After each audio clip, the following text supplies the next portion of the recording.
आज मैं उन बच्चों के लिए एक नई वीडियो लेकर आई हूँ जिसमें जो नए बच्चे होते हैं, जो बच्चे नए नए खाना बनाना सीखते हैं, उन्हें रोटियाँ बनाने नहीं आती है। तो मैंने कहा चल, जैसे मेरी बेटी को भी नहीं आती है तो मुझे उसे सिखाना पड़ा। तो इसी तरह से मैंने सोचा, बहुत सारे बिगनर्स, अर्ली मैरिड वाले बच्चे होते हैं या फिर हॉस्टल में पीजी में रहते हैं, तो उन्हें भी आटा गूंदना नहीं आता। तो चलिए आज जानेंगे हम कि आटा को कैसे गूंदे। तो सबसे पहले हमें क्या लेना है, इस तरह के पतीले ले लेने हैं। ठीक है, ये जो पतीला है, इस तरह के पतीले आपको ले लेना, गहरा देख के, जिसकी बेस हो थोड़ा सा ऊंचा रहे, जिससे आटा ना गिरे। ठीक है, तो इस तरह का पतीला लेंगे। आप कढ़ाई ले सकते हो या दूसरा कोई बॉल हो ले सकते हो, या फिर गहरा जो बेस हो वो ले सकते हो। तो इस तरह के ले लेंगे। अब इसमें हमें क्या लेना है, आटा लेना है। तो चलिए, और सबसे पहले आटे को, जैसे कि बहुत लोग होते हैं ना चाल कर खाते हैं, मैं नहीं खाती हूँ चाल कर, लेकिन मैं आज सिखाऊंगी आपको कि आटा चालेंगे और आटा बाहर बिना गिराए तो कैसे चालना है। तो इसलिए मैं आज दिखा रही हूँ आपको चालने का भी टेक्निक, ताकि आपके आटा थोड़ी भी वेस्ट ना हो। तो उस टेक्निक को देखने के लिए, और दोस्तों अगर थोड़ी सी वीडियो आपको जानकारीपूर्ण लगेगी तो प्लीज़ लाइक शेयर सब्सक्राइब जरूर कीजिए, ताकि इसी तरह से मैं आपको अच्छी अच्छी जानकारियाँ देती रहूँगी। तो मुझे आज 11 रोटी बनानी है। तो देखती हूँ मैं जो आटा का क्वांटिटी ली हूँ उसमें 11 रोटी बन पाते या नहीं, ये भी आपको पता चल जाएगा। तो ये देखिए, मैं दोनों चीज़ को पकड़ ली हूँ, पतीले को भी और चलनी को भी। तो देख सकते हैं कि आटा जो है दोनों साइड में मेरा गिरेगा नहीं तो क्या होता है ना कि जो हमारे स्लैब होते हैं उस पर आटे आटे हो जाते हैं पूरे पतीले के गोल गोल में। जब हम आटे को इस तरह से चलनी को नहीं पकड़ते और अगर हम अलग से चालें, देखिए कहीं है हमारा आटा, कहीं एक बूंद नहीं गिरा।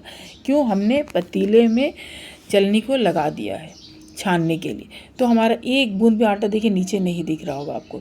लेकिन यही चीज़ अगर आप ना ऊपर उठा कर करते हैं ना, जैसे कि बाकी लोग करते हैं, तो फिर आटा क्या होता है, पतीले के चारों तरफ गिरती भी है, वेस्ट होती है।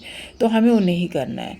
तो अभी आपको मैं बताऊँगी, इसको देखिए किस तरह से आप पकड़ना है, क्योंकि हमें आटे की कीमत को भी समझना, दिन प्रतिदिन महंगाई हो रही है। तो ऐसे अगर देखिए, ऐसे अगर चालोगे दोनों तरफ, तीनों तरफ, हर तरफ आटे गिर जाए, तो आपको क्या करना है, हमेशा इस तरह से पकड़ना है आटे को, तो बिल्कुल ये नहीं गिरेगी। ये देखिए, उंगली से दबाइए, चलनी को पहले एक उंगली से ऐसे पकड़िए और दूसरे से गमले हो, थाली हो, जो भी हो आपका, उसको पकड़ लीजिए। ठीक है, देखिए ठीक से, ध्यान से देखिए मैं कैसे पकड़ रही हूँ, आपको दोबारा दिखा रही हूँ मैं। ये देखिए, देख सक रहे? तो आपको इसी तरह पकड़िए। देखिए एक बूंद भी आटा हमारा दिख रहा है, कहीं बाहर गिरता हुआ नहीं दिख।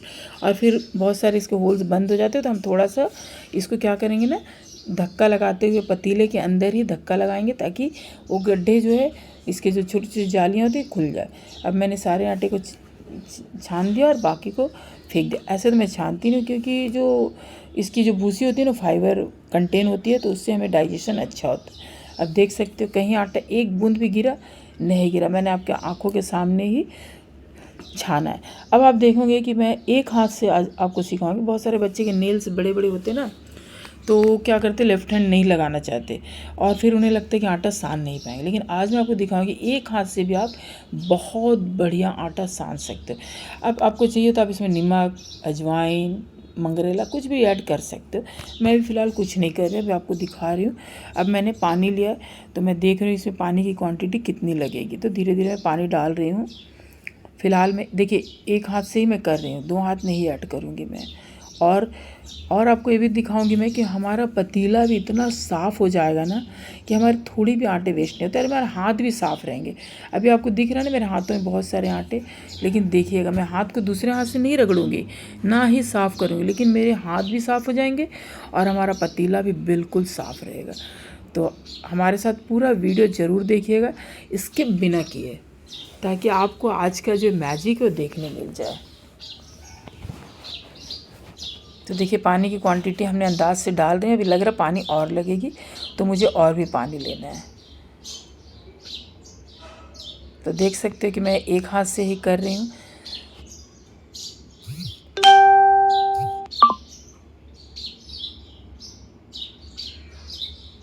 तो जो नए सीख रहे हैं ना, उनके लिए बहुत ही बढ़िया है कि आप देख करके आप करना सीख जाओ, ताकि आपको परेशानी ना हो कि आटा कैसे सानते। एक हाथ से भी हम आटा बहुत ही बढ़िया से सान सकते हैं और रोटियां भी फूलती है। और मेरा चैलेंज है कि मुझे इतने आटे में 11 रोटियां बनानी है। तो देखते हैं कि हमारा मेज़रमेंट सही है या नहीं है। अब देखिए आटे थोड़ा गीले टाइप के हो गए, तो मुझे अब ज़्यादा पानी नहीं डालना है। अब हमें इसे अच्छे से सानना है।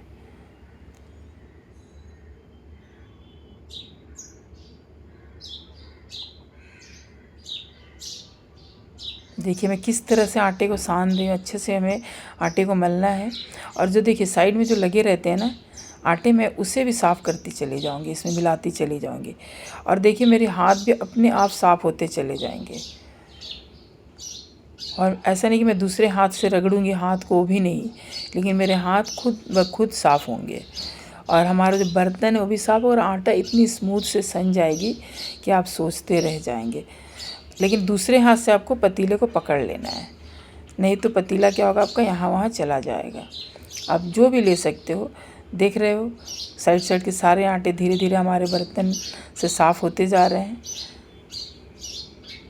और आटे भी इसी तरह से मुझे फैला फैला के अच्छे से इसको हमारे जैसा आपको जितना ताकत लगता है उसे ताकत लगा के सानते जाइए। और जो साइड में भी आटा है देखिए मैंने उसे भी जो ऊपर में थोड़े मोड़े रह जाते हैं ले लिया है।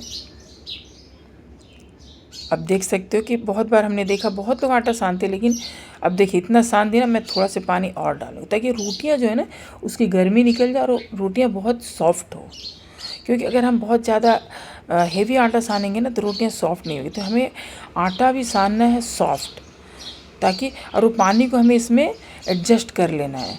तो हम जैसे जैसे सानते जाएंगे ना हमारी जो पानी है जो वो ये आटे एब्जॉर्व करती जाएगी। तो हमें इसी तरह से सानना है।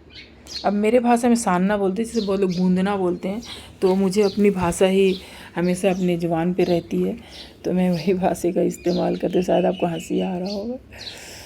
तो आप देख सकते हो मैं एक हाथ से कितनी सुंदर से देखिए पूरे आटे को गूंद रही हूँ। और साथ ही साथ देखिए जो साइड के आटे लगे ना वो भी हमारे एकदम साफ़ हो जाएंगे।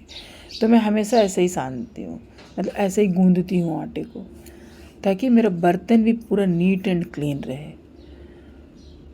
और आपको धोने में ज़्यादा मेहनत भी नहीं लगेगा। अब जब भी सानेंगे आपको इसी तरह, क्योंकि पूरे आटे ही होते हैं इसमें, बस सानते जाएंगे और आटे को भी लपेटते जाएंगे। जो भी एक्स्ट्रा आटा होगा हमारे पतीले में पूरी साफ़ हो जाएगी। तो मैंने शुरू से ही मैंने अपने पेरेंट्स को देखा, इसी तरह मदर को देखा, मतलब इसी तरह सानते हुए उन्होंने भी मुझे सिखाया कि आटा जो है वेस्ट नहीं होगा अगर आप तुम अच्छे से सानोगे, इसकी पानी की क्वांटिटी सही रहोगी। शुरू में एक दो बार गलतियाँ होती है, बट धीरे धीरे हम जो है प्रैक्टिस करते ही हम सीख जाते हैं कि कैसे करना। अब देखिए हमारे हाथ में देखिए लेफ़्ट हैंड से तो मैंने किया ही नहीं, और राइट हैंड भी देखिए आपके सामने मैं पूरा कर रही हूँ बिना स्किप किए। मेरे देखिए हाथ के आटे सब भी देखिए, पतीला तो साफ़ हो गया, हाथ भी देखिए मेरे कहीं दिख रहे आपको आटा लगा हुआ। सानते सानते में मेरे हाथ भी साफ़ हो गए हैं। देखिए आपको धोने की ज़रूरत नहीं पड़ेगी, इतने साफ़ हो गए हैं। ठीक है, तो इसी तरह से, और मेरे हाथ भी देखिए चमक रहे हैं, लगेगा ही नहीं कि मैंने आटे को गूंदा है। तो ये रही आपकी टिप कि आपको पानी की क्वांटिटी भी उसी हिसाब से डालना है। और लास्ट में भी जैसे हमें लगता है कि आटा सन गया लेकिन आटा टाइट होती है, तो हमें उसे सॉफ्ट रखना है बिल्कुल। ठीक है, एकदम सॉफ्ट रखना है। देखिए कितना सॉफ्ट है, मैं जब लोहे निकाल रही हूँ तो एकदम सॉफ्ट है। मेरा हाथ देखिए कितने साफ़ है, देख सकते हैं आप। तो यही चीज़ है, अभी जो मैंने आटे के गोले निकाले तो उससे मेरे उंगलियों में थोड़े से आटे लगे, नहीं तो मेरा हाथ पूरा साफ़ है। तो ये होती है ट्रिक कि आप अच्छे से आटे को सान देंगे तो आटा आपके हाथों में ज़्यादा लगेगी भी नहीं और ना ही बर्तन में लगेगी।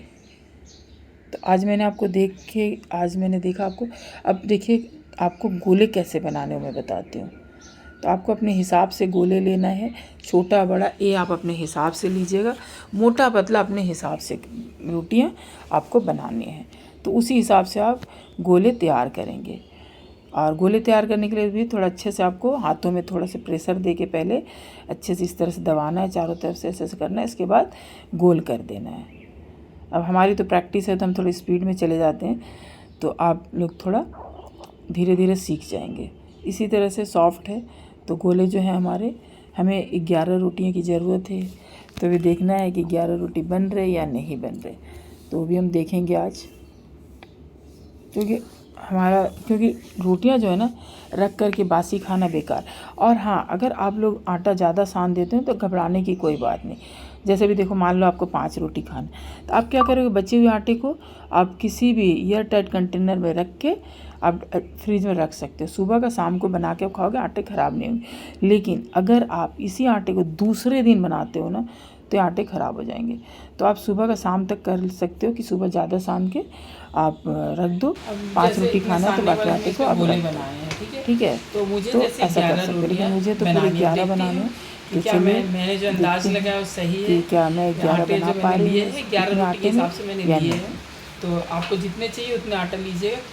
तो अब मैं इसके लोहे बनाऊंगी। तो जैसे कि हमारा आपको इस तरह से अच्छे से करके, ठीक है, तो मैं अपने हिसाब से सारी गोलियाँ बनाऊंगी। इस तरह से आपको गोल गोल बनाने हैं। जैसा मैंने दिखाया उसी तरह से मैं गोलियाँ आटा बनाऊंगी। सानिए, आपको 5 चाहिए तो और 11 सानिए, रोटी ठीक है। की गोलियाँ मेरी होनी चाहिए मुझे कम से 11 कम। चाहिए तो मैं उसी हिसाब से आटा सानी हूँ। तो ये 2 हो गए, 11 रोटियाँ बनानी है। 3, तो देखते हैं आज कितने बनते हैं।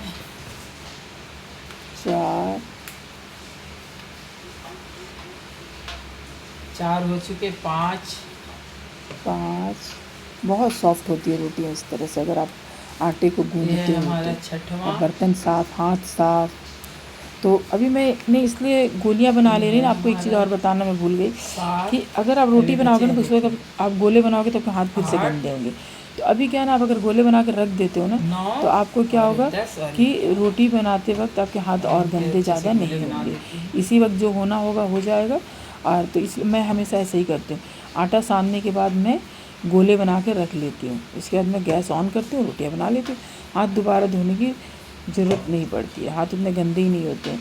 तो इस तरह से आपको भी अगर चाहे तो आप ऐसा कर सकते हो, नहीं तो आप बनाते वक्त भी गोले बना के बना सकते हो। तो मुझे गोले बने रहते तो आसान हो जाते। तो देखिए, चलिए देखते हैं कितनी हमने रोटियाँ के गोले बना चुके हैं। आप देख सकते हो सब बराबर साइज के 11 हो गए होंगे। ये देखिए 1 2 3 4 2 3 4 5 6 7 8 9 10। इस तरह से आपको भी परफेक्ट ये रहा दोस्तों, मेरे 11 गोले बन चुके हैं। अंदाज से 5 आटा सानना मैंने आपको सिखा दिया। अब आपकी बारी है। अच्छी लगी तो प्लीज़ लाइक से सब्सक्राइब जरूर कीजिएगा, ताकि और भी आपको कुछ सीखना है तो आप कमेंट करके मुझे बता सकते हैं। मैं उसकी भी वीडियो बनाकर आपको बताऊँगी। तो ऐसे उम्मीद है आज का वीडियो से आपको कुछ सीखने मिला होगा। और अगर सीखने मिला है तो प्लीज़ लाइक से सब्सक्राइब जरूर।